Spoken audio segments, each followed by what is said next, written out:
Dernier samedi du mois d'avril, très heureuse de vous retrouver cet après-midi dans ce magazine d'information culturelle et des cultures. Prince Army Matoko, écrivain, poète, moraliste et auteur de plusieurs ouvrages comme Mélodie des larmes, Colère du fleuve et bien d'autres. Cet après-midi, chers téléculturels, il vient nous faire part de son ouvrage Le livre de ma grand-mère, tome 2. Bonjour Prince Army Matoko. Bonjour Madame la journaliste. Bienvenue à vous sur le plateau de Téléculture. Merci infiniment. À tout à l'heure. Tout de suite, le Flash Info avec Claude Daberge.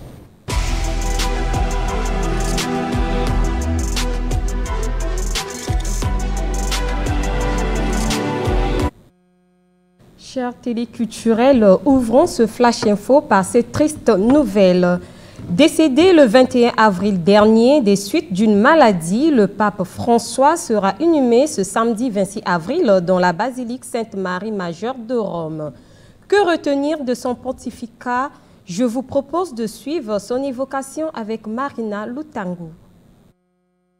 À l'état civil, Jorge Mario Bergoglio, le pape François, né le 17 décembre 1936 à Buenos Aires en Argentine, a passé 12 années de pontificat marquées surtout par le social avec un accent particulier sur des sujets comme le dialogue entre les religions, les abus dans l'église, la corruption, l'accueil des migrants, le colonialisme économique. 266e pape de l'église catholique, le pape François fut élu souverain pontife le 13 mars 2013 à l'âge de 76 ans après la démission de Benoît XVI. Il faut par ailleurs souligner que c'est le tout premier latino-américain et premier jésuite à avoir occupé le Saint-Siège. Justement, avant le Saint-Siège, Jorge Mario Bergoglio avait occupé plusieurs autres fonctions, en l'occurrence son ordination comme évêque en 1991 ou encore en 2001 lorsqu'il fut créé cardinal. De 1998 à 2003, il a exercé en tant qu'archevêque de Buenos Aires. L'on se souvient encore qu'un jour avant son décès, dimanche 20 avril dernier, il s'est offert un bain de foule place Saint-Pierre au Vatican pour célébrer la fête de Pâques, l'une des fêtes la plus importante des chrétiens qui commémore la résurrection de Jésus. Cari fratelli e sorelle, buona Pasqua.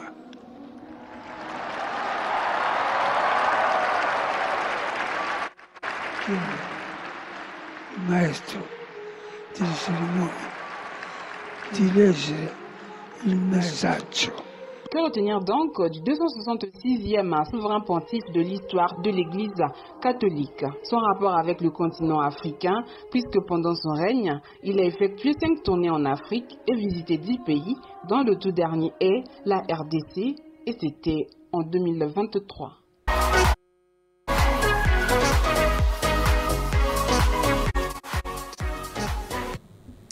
En éducation, une délégation de parlementaires de la Likuala, conduite par Fernand Sabaye, premier secrétaire de l'Assemblée nationale, député de Bétou, a eu récemment une séance de travail avec le ministre de l'Enseignement technique et professionnel, Ghislain Thierry Manguessa Ebomé.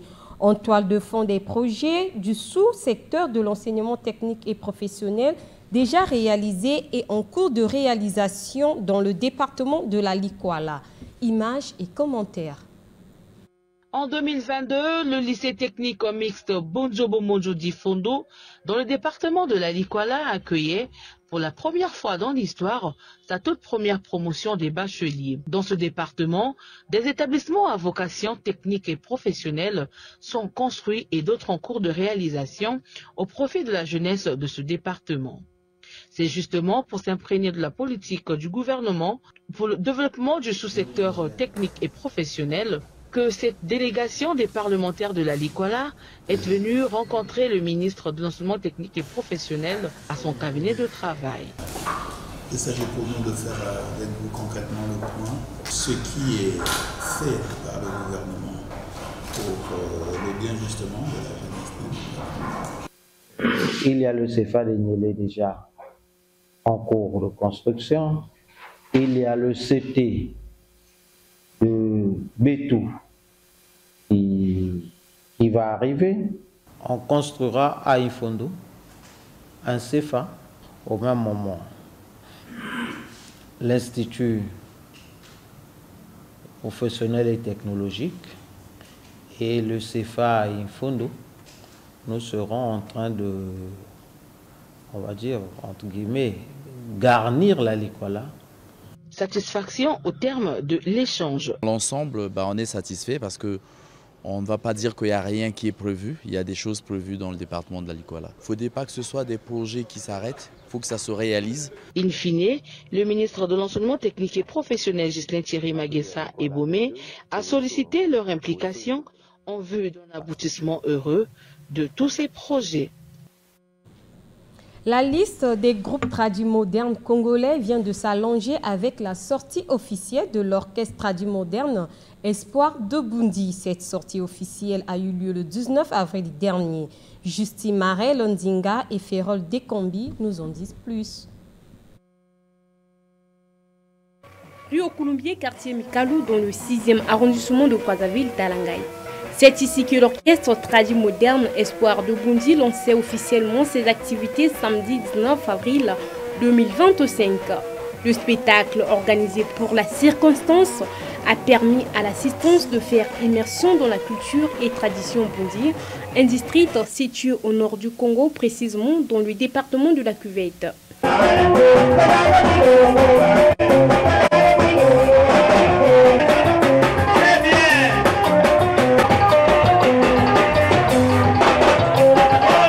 Créé il y a près d'une année, l'orchestre tradit moderne Espoir de Bundi a pour entre autres mission de préserver le patrimoine culturel du Congo, en particulier celui de Bundi. Nous sommes là aujourd'hui pour présenter l'artiste qui est Olo Mavande à Congo, qui compris l'orchestre tradit moderne Espoir de Bundi.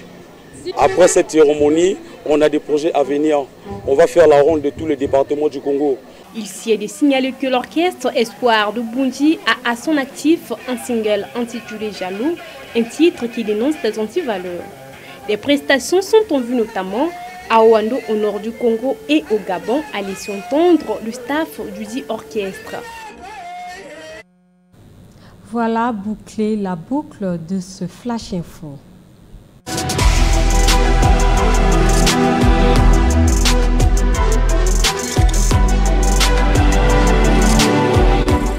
Merci beaucoup Claude Daberge.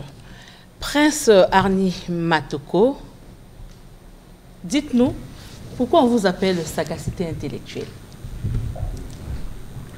À la question de savoir pourquoi on m'appelle sagacité intellectuelle, je dois avouer que c'est un pseudonyme que je me suis attribué quand j'étais en deuxième année à la faculté de droit de l'université Maringouabi.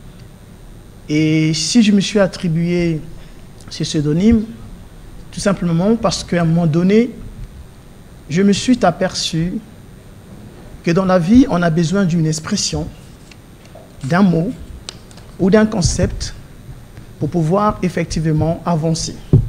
On peut avoir des épreuves, des difficultés, mais il suffit d'un mot, d'une expression. Et moi, c'était comme une forme d'éclaircie. Ce mot est venu comme ça à mon esprit. Et je l'ai adopté. En l'adoptant, je ne savais pas que ce mot devait m'accompagner tout le long de mon cursus universitaire et constituer un élément indispensable de motivation personnelle. C'est comme une lumière pour vous. Comme une lumière. Alors, je rappelle que la présentation de votre livre « Ma grand-mère », livre de ma grand-mère, tome 1, a eu lieu le 24 juin 2024. Et cette date est la date de votre naissance. C'est bien cela? Tout à fait. Ok, cet ouvrage de 212 pages parle de votre enfance et dans ce dernier, vous rendez hommage à votre grand-mère. Cet après-midi, Prince Arni, vous êtes là pour nous parler du tome 2.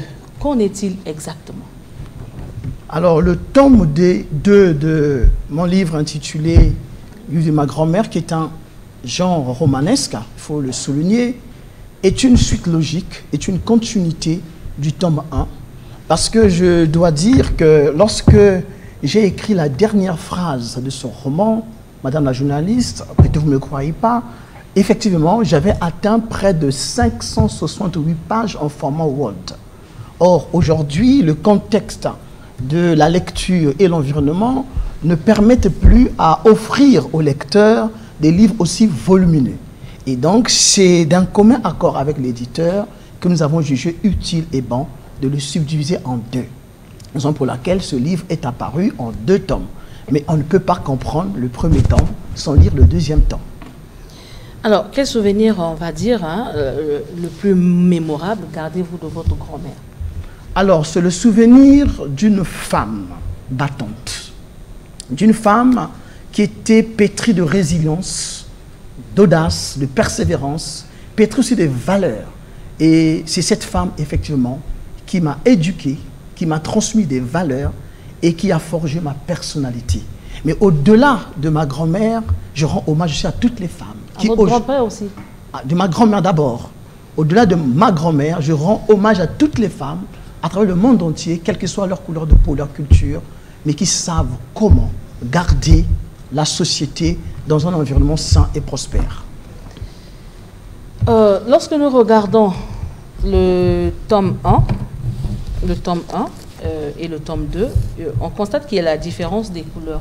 Pourquoi avoir choisi de différencier les couleurs de ces 2 ouvrages au moment où les 2 ouvrages portent le même titre? C'est une très bonne question, mais la question de couleur d'un livre ou de la couverture peut être à l'initiative de l'auteur ou de l'éditeur, mais dans le cas d'espèce, c'est d'un commun accord avec l'éditeur qu'on a jugé utile de trouver les 2 couleurs. Alors la première couleur, en fait du premier livre, notamment de la couleur bleue, c'est le symbole de la pureté, comme le ciel, de l'innocence et de la blancheur. Et cela symbolise aussi les valeurs que ma grand-mère portait en elle, parce que c'était une femme qui était, à mon sens, d'une moralité irréprochable. Et il y a la couleur rouge. La couleur rouge, c'est le symbole du pouvoir, de l'audace, de la persévérance. Et ma grand-mère a été une femme battante et elle m'a transmis ses valeurs. Donc les 2 couleurs symbolisent à merveille la personnalité même de ma grand-mère. Vous avez, votre grand-mère n'a pas eu vos parents. Je ne sais pas si c'est votre grand-mère du côté paternel ou maternel. Votre grand-mère a eu vos parents, votre parent, s'il s'agit de votre maman ou votre papa, avec un monsieur. Pourquoi avoir choisi de rendre hommage seulement à votre grand-mère et pas à votre grand-père? Ma grand-mère, dans cet ouvrage, c'est le personnage principal. Mais autour d'elle gravitent des personnages secondaires. Il y a ma grand-mère, mes 2 grands-mères, j'allais dire, paternelle et maternelle. Et d'ailleurs, ma grand-mère maternelle avait tiré sa révérence depuis 2003. Mais ma grand-mère paternelle est encore en vie, elle a Pointe-Noire. Et c'est d'elle qu'il s'agit? Je rends les 2, en réalité. Et il y a aussi mon grand-père paternel qui m'a marqué, mais qui se retrouve dans le livre 1 et le tome 2. Mais par contre, mon grand-père maternel, je ne l'ai pas connu. Je ne peux pas parler d'un homme que je n'ai pas connu. Donc, c'est tout à fait logique que je parle de ma grand-mère maternelle. D'accord, merci. Prince Arni Matoko, je vous garde avec moi sur ce plateau. Le temps pour nous de suivre l'agenda culturel, agenda des arts, avec Justy Marendinga. Justy, bonjour. Bonjour, Isis. Comment vas-tu? Ça va très bien. Je pense que nos téléculturels ont déjà leur stylo en main. Qu'est-ce qu'on peut retenir des rendez-vous? Chers téléculturels, voici les grands rendez-vous mis à votre disposition. Pour les amoureux de la musique, prenez date avec l'artiste musicien Parfait Young qui vous convie ce samedi 26 avril à la Maison Russe de Brazzaville pour vivre un moment de détente musicale à partir de 16h30. Tous ensemble, c'est autour de ce thème que se fera le concert live de Didier Kratos au stade Félix Eboué. Le rendez-vous est à noter dans vos agendas, ce serait le 10 mai prochain. Pour ceux qui veulent bien nourrir l'âme et l'esprit, ils seront les bienvenus pour un débat d'idées avec Rofar Marlo Josué Bouao. Ce professeur certifié des lycées vous attend cet après-midi à 15h pour le café philo à la médiathèque adulte de l'Institut français du Congo, IFC en sigle. Et notre rendez-vous est pris aujourd'hui avec le slam interscolaire dont les rideaux tombent ce samedi même de 14h à 18h avec à la clé la finale de la catégorie collège-lycée ainsi que la cérémonie de remise de prix dans la salle Savorgnan de l'IFC de Brazzaville. Voilà, chers téléculturels, ce que nous avons sélectionné pour vous en ce qui concerne l'agenda culturel, agenda des arts. Merci beaucoup, Justine Marel Nzingar. Prince Arni Matoko, revenons à vous. Merci. Alors, le tome 2 du livre, le livre de ma grand-mère, est un ouvrage de 302 pages, structuré en 28 chapitres. Le livre existe depuis le 5 mars 2025. Il a été présenté ici à Brazzaville. Pouvons-nous savoir à quand la date de la dédicace du livre? La date de la dédicace du livre, du tome 1, il faut le souligner, n'est pas encore vraiment prévue. Nous sommes en train de procéder d'abord à la commercialisation de ce livre. Du tome 1 ou du tome 2? Du tome 2. Ah, okay. Du tome 2, nous sommes en train encore de procéder à la commercialisation de ce livre. Et le deuxième stock de ce livre pourrait arriver éventuellement vers juin. Et c'est à partir de juin que nous allons envisager finalement une date précise et ferme pour la présentation et dédicace du tome 2. Il est sur le marché, vous l'avez dit. Oui. Comment il se comporte? Alors, le livre se porte bien et je crois que c'est l'un de mes livres qui est en train de se vendre à merveille. Et non seulement vous pouvez le retrouver à l'IFC et dans certains librairies de la place, mais aussi en ligne, vous pouvez faire la commande de ce livre. D'accord. Vous êtes écrivain, je l'ai dit, poète, moraliste, en tout cas un homme avec plusieurs casquettes. Qu'est-ce qui vous a motivé dans l'écriture? Ma motivation dans l'écriture provient en réalité de mon contact et de la découverte du livre. Quand je suis allé à la découverte du livre, j'ai senti tout de suite qu'en réalité, il y avait quelque chose qui était déclenché en moi. Et c'est cette passion que j'ai nourrie tout le long de mon cursus, à la fois scolaire et universitaire. Et déjà le collège, je vous avoue, madame la journaliste, que j'ai commencé à écrire les premières pages de ce livre intitulé « Le livre de ma grand-mère ». Donc pour moi, le livre, c'est quelque chose qui fait partie de ma vie. Vous êtes en contact permanent avec le livre, on peut le dire? Tout à fait. D'accord.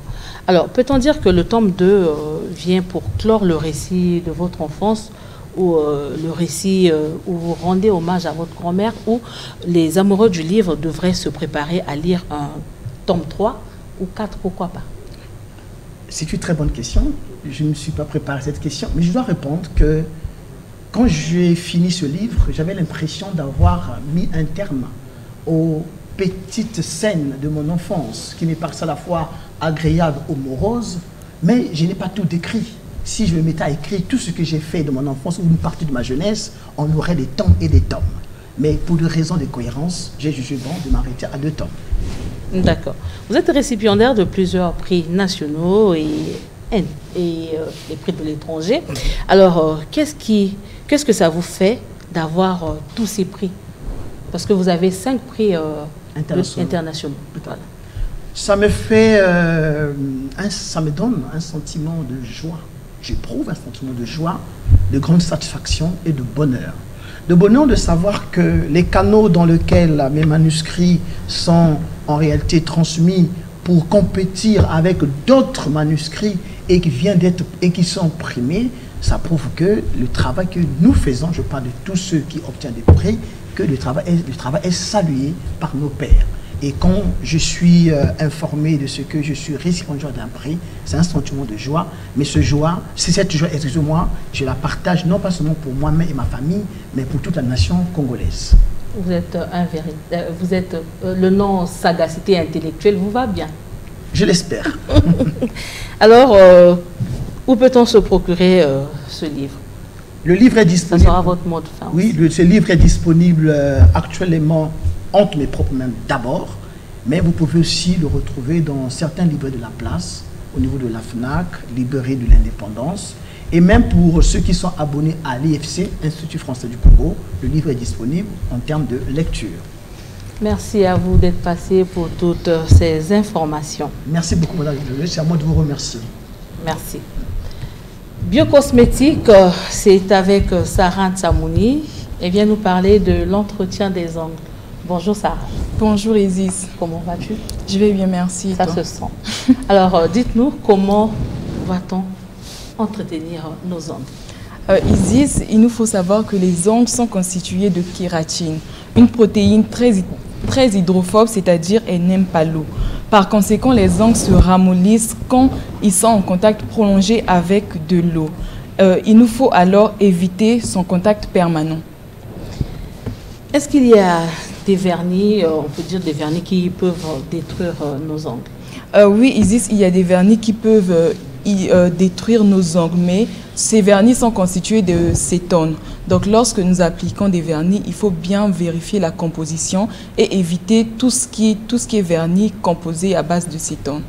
D'accord. Combien de fois le mois peut-on faire une manucure ou nettoyer ses ongles? Bon, il est conseillé pour la protection de vos ongles de faire au moins une fois vos ongles par mois. Parce que lorsque vous faites tout le temps vos ongles 3 à 4 fois dans le mois, là vous pouvez déformer temporairement ou définitivement vos ongles. D'accord, mais qu'est-ce qui détruit les ongles? Bon, on peut dire que vos ongles ont besoin d'une bonne alimentation parce que dans votre alimentation, vous avez la vitamine B, vous avez des protéines et des minéraux. Lorsque vous ne vous nourrissez pas bien, vos ongles peuvent en subir des conséquences. Donc voilà pourquoi il est conseillé de manger beaucoup de légumes, du poisson, de la viande et même du pain complet. Peut-on dire que l'utilisation excessive de l'eau peut détruire les ongles? Oui, oui. Lorsque vous êtes accro, vous exposez vos mains ou vos pieds. Lorsque vos mains et vos pieds sont beaucoup en contact avec de l'eau, ça peut détruire vos ongles parce que vos ongles vont se casser, vont facilement se casser parce que les ongles sont d'abord faits à base de kératine, comme je l'ai dit au début. Et le kératine n'aime pas du tout l'eau. C'est une protéine qui est contre l'eau, c'est une protéine hydrophobe. Sarah, quand vous parlez du contact avec l'eau, faites-vous allusion de la lessive, de la vaisselle ou bien? Exactement, la lessive, la vaisselle. Voilà pourquoi après chaque lessive ou vaisselle, il faut laisser vos mains sécher. Il ne faut pas succéder le contact des mains ou des pieds avec de l'eau. Par exemple, vous faites la lessive après la vaisselle, après vous êtes encore en contact avec de l'eau, c'est pas bon pour vos ongles. Mais que faire si une personne, moi je pense qu'il y a des gens qui nous suivent, qui ont des ongles abîmés par excès de lessive. Et que faire en ce moment pour retrouver la forme initiale de leurs ongles? Pour retrouver la forme initiale des ongles, il faut d'abord réduire le contact avec de l'eau, premièrement, et il faut couper tout le temps les ongles parce que le fait de laisser les ongles trop longs aussi, c'est pas bon pour l'entretien de vos ongles. Donc, il faut couper tout le temps vos ongles et il faut choisir des vernis adaptés, comme nous avons le durcisseur qui est bien pour faire renaître l'ongle à l'état brut. Donc, il y a plusieurs pratiques à éviter. Est-ce que le fait pour nous de plaquer nos ongles, de mettre des ongles artificiels, peut aussi détruire nos ongles? Oui, exactement. Le fait de mettre des ongles artificiels peut détruire les ongles au moment où ce sont des produits qui ne sont pas adaptés, par exemple comme la colle. Il y a des colles qui ne sont pas adaptées pour les ongles. Aujourd'hui, dans la société, nous voyons que il y a la colle 110 que les gens utilisent pour plaquer les ongles. Mais ce n'est pas une colle qui est faite pour plaquer les ongles. Ce sont des colles qui sont faites pour coller autre chose. Mais aujourd'hui, dans la société, on voit beaucoup de gens plaquer les ongles avec. Donc, il faut chercher des colles adaptées. Il y a même des ongles qu'il ne faut pas plaquer. Il y a des ongles qui sont faits pour plaquer sur vos doigts. À ce moment, que faire pour une bonne hygiène de ces ongles? Comment la conserver? Bon, c'est comme je l'ai dit au départ, il faut faire au moins une fois ses ongles, une fois par mois. Et aussi éviter comment est-ce qu'on dit, rapprocher les cuticules. Exactement. Il faut éviter de trop les éloigner. C'est pas bon aussi. Ça vous expose à des maladies comme la panarie. Il y a un âge donné pour faire la manicure? Oui, oui. Bon, c'est à partir de 15 ans qu'on peut faire la manicure, qu'on peut faire ses ongles. Mais aujourd'hui, dans chaque foyer a son système. Il y a des parents qui disent aux enfants que c'est encore trop tôt pour toi de faire tes ongles à ton 18 ans. Donc, c'est à partir de 18 ans qu'une personne est apte à faire ses ongles. Alors, s'il faudrait que vous donniez un conseil à tous ceux qui vous suivent cet après-midi, quel serait ce conseil? Bon, le seul conseil, c'est de dire aux dames, aux jeunes filles que nous ne sommes pas obligés de plaquer les ongles avec les ongles naturels. On peut aussi être belle, donc c'est pas pour critiquer. Moi, j'ai des ongles artificiels. C'est très beau, c'est pas pour critiquer Isis Onyangue, c'est très beau comme ça, mais c'est pas obligé. On peut avoir des ongles naturels et bien les conserver sans pourtant plaquer tout le temps les ongles. Et surtout pour les jeunes filles, plaquer les ongles, c'est pas un signe de beauté ni de propreté, mais c'est plutôt un choix. Donc, avant de décider de plaquer vos ongles, réfléchissez bien. Et adopter les bonnes méthodes. Merci beaucoup Sarah pour toutes ces connaissances et ces conseils. Chers téléculturels, Loketo, c'est le clip que nous avons choisi pour vous cet après-midi. Un featuring Diox Zanetti Salvador. Il est disponible sur YouTube et cumule à présent 9900 vues. Suivez.